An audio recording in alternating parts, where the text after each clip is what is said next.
Hey everybody, Bill Zemer, Utility Keystone Trailer Sales, Manheim, Pennsylvania, where it's 75 and sunny. Today we're going to talk about multi-temp trailer design, perspectives, and strategies for the single temp operation. Today we're going to hear from our subject matter expert, Joe Ritchie, who has over 20 years experience in the refrigerated trailer industry, specializing in multi-temp operations.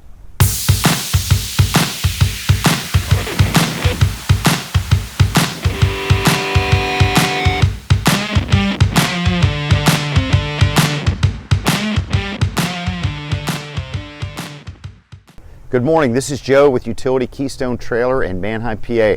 Today we're going to talk about temperature ranges and control on multi-temp trailers. This is the reason that you're buying a multi-temp trailer. You want to control temperatures at different ranges in the same trailer while you're running down the highway. And this is more difficult than it might seem. If you have experience with single temp trailers, you understand the battle between Mother Nature and ambient temperature and the temperature of your product. The critical factor in the design of the trailer is your ability to maintain proper airflow around the product in each zone. A good example of this is when you walk into a convenience store or a grocery store and you walk through the front door and you're washed with air. You're washed with cold air in the summertime, you're washed with hot air in the wintertime, and that's because the store has learned that they're bringing the battle to the doorway. That's where you want to fight it off. The same thing holds true in each one of the zones of your trailer. If you have a frozen product 20 degrees below zero in zone 1 and the ambient temperature is 80 degrees outside the trailer, Mother Nature is trying to bring your ice cream to 80 degrees Fahrenheit and you're trying to keep it at 20 below, and that's the battle we're talking about. Okay, so let's talk about how you're going to win that battle. What you want to have is full control over the airflow, and the temperature will take care of itself. The way we control airflow is through return air strategies. If you're constantly aware of the direction of the return air and the volume of the return air, you're going to have better control over the temperature in your zone 1 and zone 2. Okay, zone identification. Zone 1 typically is the front zone in the trailer, the very forward compartment in the trailer that's right behind the host unit. This is typically where you're going to run your lowest temperatures because you have the most cooling power at that point. Zone 2 would be separated from Zone 1. It would typically be the second compartment in a conventional design.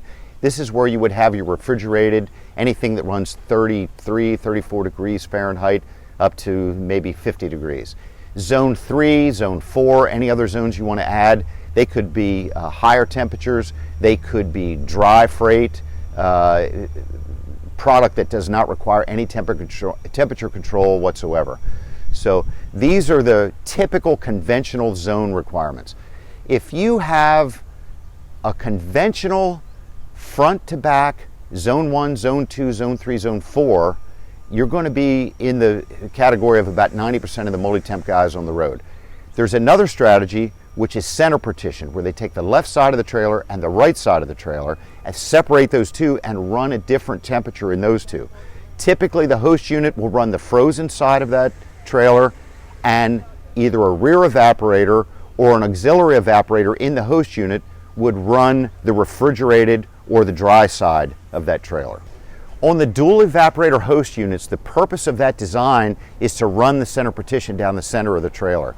Typically, when you're running an operation like this, you can pull frozen product and refrigerated product out of the rear door without using side doors. That's the main advantage to a center partition trailer.